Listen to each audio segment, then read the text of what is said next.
태국은 지금 초비상 사태에 빠졌습니다. 왜냐하면 심각한 불법 체류자의 위법 행위와 더불어 태국 여행사 고위 관계자의 무개념 발언으로 인해 결국 한국이 작년부터 출입국 심사를 강화하고 강제 추방을 시작했기 때문이죠. 한국에서 골머리를 앓고 있는 태국인 불법 체류자에 대한 대규모 강제 추방이 이루어짐에 따라 태국 수완나품 공항은 현재 아비규환 상태라고 합니다. 그리고 여기 한국인 남자를 사랑한 죄로 불법 체류자가 되어 한국에서 강제 추방된 여성이 있는데요. 이 여성에게 대체 무슨 일이 일어난 걸까요? 오늘의 사연 들어보도록 하겠습니다. 사연 시작하기에 앞서 구독 버튼 한 번만 꾹 눌러주세요.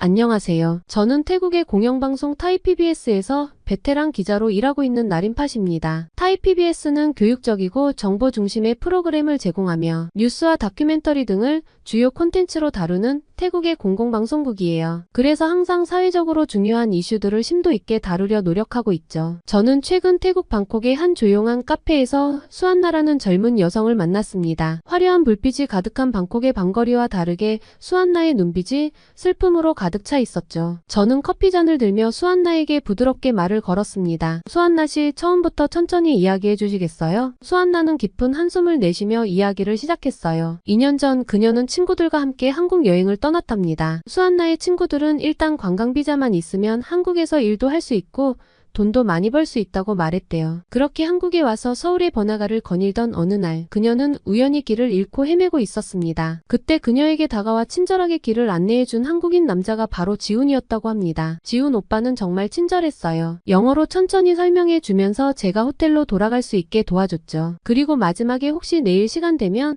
서울 구경 좀 더 시켜줄까요? 라고 물어봤어요. 수안나의 입가에 잠시 미소가 번졌고 그 순간만큼은 행복했던 기억이 떠오른 듯 했습니다. 저는 고개를 끄덕이며 수안나의 이야기에 귀 기울였어요. 다음날 수안나와 지우는 서울 곳곳을 함께 다녔다고 합니다. 경복궁의 웅장한 건축물 앞에서 사진을 찍고 북촌 한옥마을의 좁은 골목길을 거닐며 이야기를 나눴다고 해요. 남산타워에 올라 서울의 야경을 바라보며 두 사람은 서로에게 끌리고 있다는 것을 느꼈다고 합니다. 그때 처음으로 손을 잡았어요. 지훈 오빠의 손은 따뜻했고 그 순간 제 마음도 따뜻해졌죠. 수안나의 짧은 여행은 끝이 났지만 두 사람의 관계는 그렇게 끝나지 않았습니다. 태국으로 돌아간 후에도 그들은 매일 영상통화를 하며 서로를 그리워했다고 해요. 몇 달 후에 지훈이 방콕으로 수안나를 만나러 왔고 그들은 서로 사랑에 빠졌다는 것을 확신했다고 합니다. 저는 태국에서의 제 삶을 뒤로하고 한국으로 가기로 결심했어요. 지훈 오빠와 함께 있고 싶었거든요. 수안나는 잠시 말을 멈추고 깊은 숨을 내쉬었습니다. 그리고 이어서 말했어요. 수안나의 친구 찬인타는 서울에서 한국어 학원을 다니면서 카페에서 아르바이트를 하고 또 다른 친구 나타차는 부산에서 요가 강사로 일하고 있었대요. 그들은 모두 처음에는 관광비자로 갔다가 그대로 한국에 남아 있었던 거죠. 사실 제 주변 친구들 중에도 한국에 가서 살고 있는 사람들이 꽤 있어요. 그들은 대부분 관광비자로 한국에 들어왔고 저도 그렇게 하면 될 줄 알았죠. 저는 잠시 말을 멈추고 수안나를 바라보았습니다. 그녀의 눈에는 사랑에 대한 열정과 동시에 앞으로 닥칠 어려움에 대한 두려움이 엿보였어요. 수안나는 관광비자로 한국에 입국했다고 합니다. 처음에는 모든 것이 꿈만 같았다고 해요. 지훈을 만나면서 한국에서 일을 하기 위해 한국어도 열심히 공부했다고 했죠. 그러나 시간이 지나면서 현실적인 문제들이 하나둘 나타나기 시작했다고 해요. 비자 만료일이 다가오고 있었어요. 하지만 저는 태국으로 돌아가고 싶지 않았죠. 지훈 오빠와 헤어지는 건 상상도 할 수 없었어요. 결국 수안나는 비자가 만료된 후에도 한국에 머물렀고 불법 체류자가 되었습니다. 지훈은 수안나와 결혼하고 싶어 했지만 그녀의 불법 체류 상태 때문에 혼인신고를 할 수 없었어요. 매일 밤 잠들기 전에 기도했어요.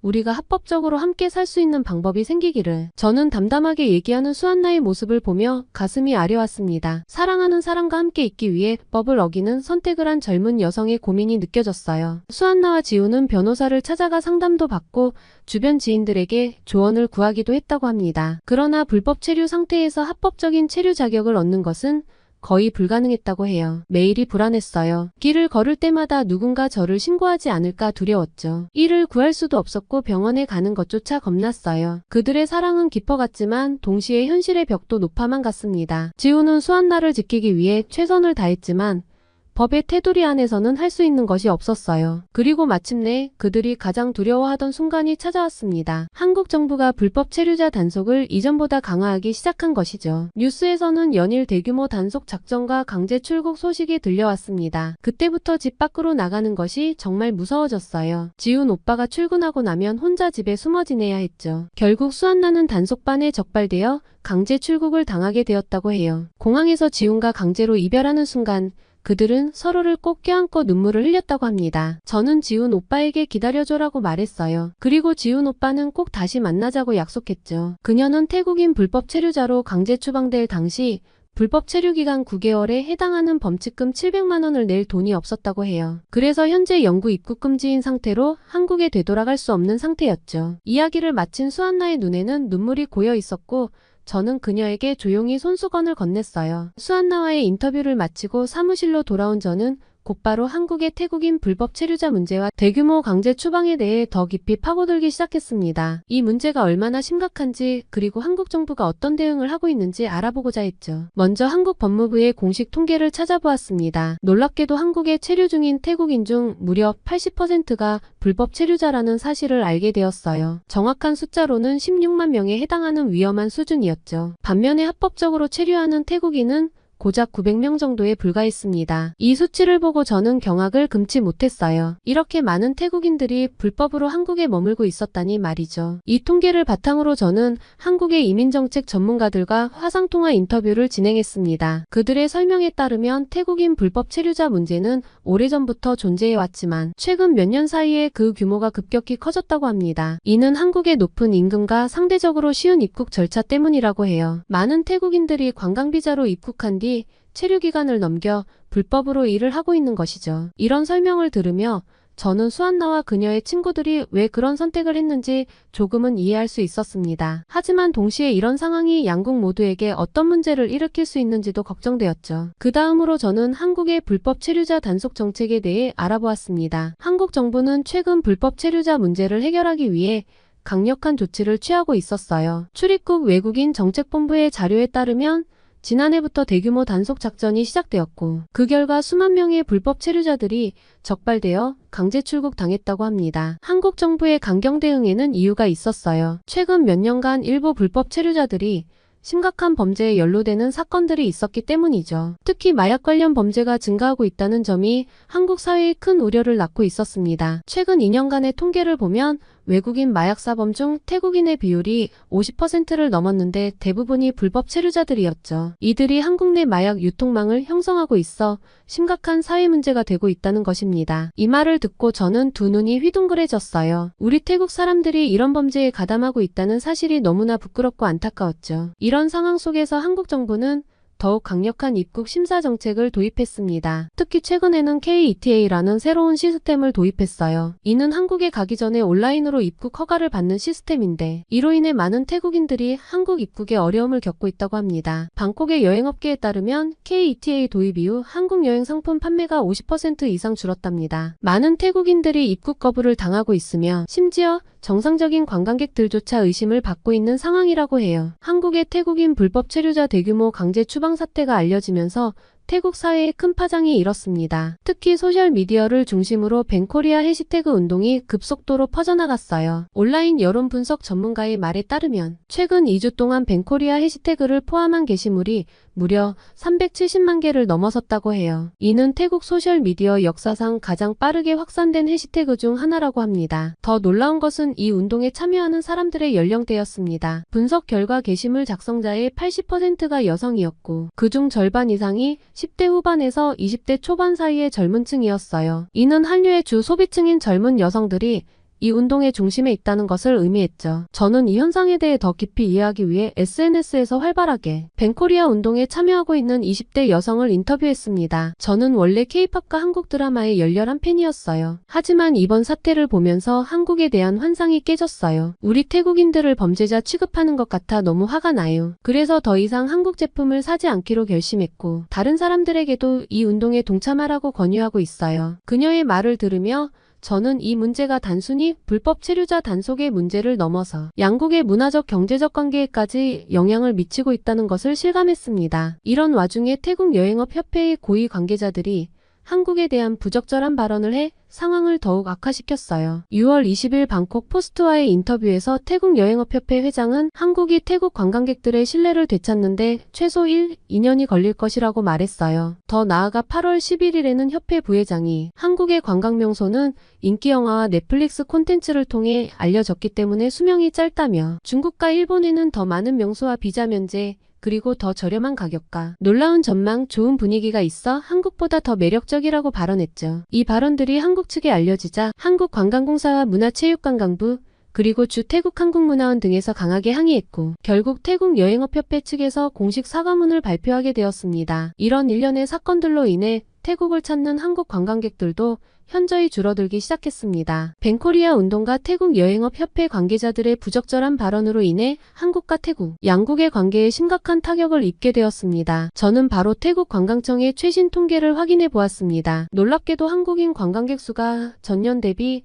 72% 이상 감소했다는 사실을 알게 되었어요. 이는 태국 경제에 큰 타격을 주고 있었습니다. 왜냐하면 한국은 중국에 이어 태국을 두 번째로 많이 찾는 나라였기 때문이죠. 이 문제에 대해 더 자세히 알아보기 위해 저는 방콕의 유명 관광지인 카오산 로드를 찾았습니다. 평소라면 한국인 관광객들로 북적여야 할 이곳이 한산한 모습에 저는 깜짝 놀랐어요. 이곳의 한 게스트하우스 주인은 이렇게 말했습니다. 작년만 해도 우리 게스트하우스의 85%가 한국인 손님이었어요. 하지만 지금은 한국인 손님을 찾아보기 힘들어요. 수입이 반 이상 줄었죠. 이대로 가다간 문을 닫아야 할지도 모르겠어요. 이 말에 가슴이 아팠습니다. 이 게스트하우스의 사정이 이곳 카오산 로드 전체의 상황을 대변하고 있는 것 같았어요. 다음으로 저는 푸켓으로 향했습니다. 푸켓은 특히 한국인 관광객들에게 인기가 많았던 곳이에요. 하지만 이곳 역시 상황은 마찬가지였습니다. 푸켓의 한 다이빙샵 운영자는 이렇게 말했습니다. 한국인 관광객들은 우리 샵의 주요 고객이었어요. 그들은 다이빙을 배우는 것을 좋아했고 장비도 많이 구매했죠. 하지만 지금은 거의 매출이 없어요.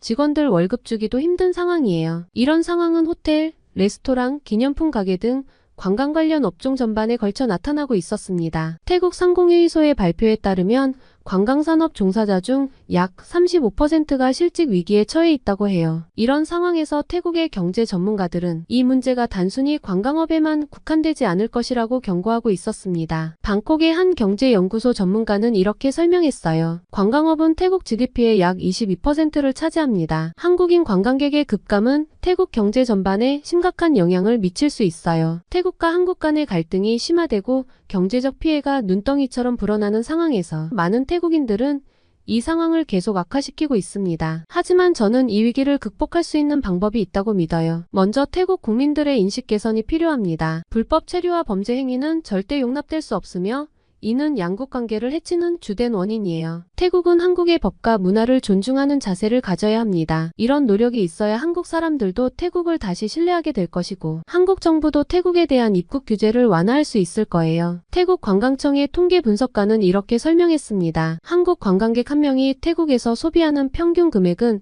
태국인의 한 달 월급의 3배가 넘습니다. 이는 태국 경제, 특히 관광산업에 매우 중요한 의미를 갖습니다. 통계로 보듯이 한국은 태국에게 있어서 매우 중요한 나라예요. 2019년 통계에 따르면 한국은 중국에 이어 태국을 두 번째로 많이 찾는 나라였죠. 한국 관광객들은 태국에서 많은 소비를 하며 이는 태국 경제에 큰 도움이 되고 있어요. 따라서 한국인 관광객이 다시 태국을 많이 찾아야 태국 경제가 회복될 수 있을 거예요. 방콕에서 한국어 학원을 운영하는 강사는 이렇게 말했어요. 우리 주변에는 한국을 진심으로 사랑하고 한국어를 열심히 공부하는 친구들이 많습니다. 한식당을 열고 싶어 하는 학생들도 있어요. 이런 사람들의 꿈을 응원해 주셨으면 좋겠습니다. 이 시점에서 일부 태국 사람들의 잘못된 행동이 있었지만 모든 태국 사람들이 그렇지는 않다는 점을 이해해 주셨으면 좋겠다는 말도 했어요. 태국 역사학자 교수는 이렇게 말했습니다. 태국과 한국은 60년 이상의 외교 관계를 유지해 왔습니다. 우리는 과거에도 여러 어려움을 함께 극복해 왔죠. 이번 위기 역시 양국이 협력한다면 반드시 해결할 수 있을 것입니다. 한국 전쟁 때 태국이 참전에 도움을 준 것처럼 양국은 어려울 때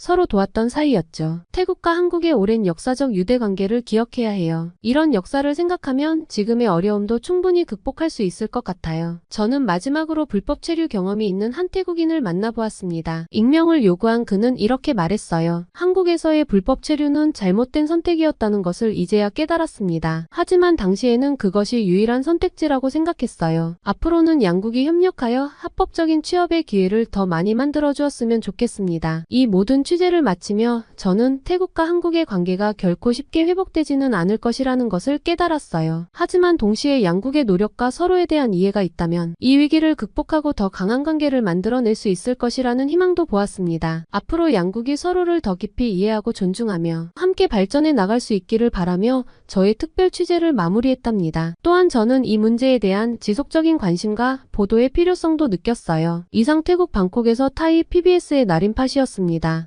태국인들이 자신의 잘못을 깊이 반성하고 양국의 관계가 다시 좋은 관계로 돌아가길 바라봅니다. 그로 인해 수안나도 한국 입국 금지 상태가 해결되고 지훈 씨와 다시 만나기를 기도할게요. 나린팟의 취재 내용처럼 양국의 관계가 회복될 수 있을지 댓글로 의견 남겨주세요.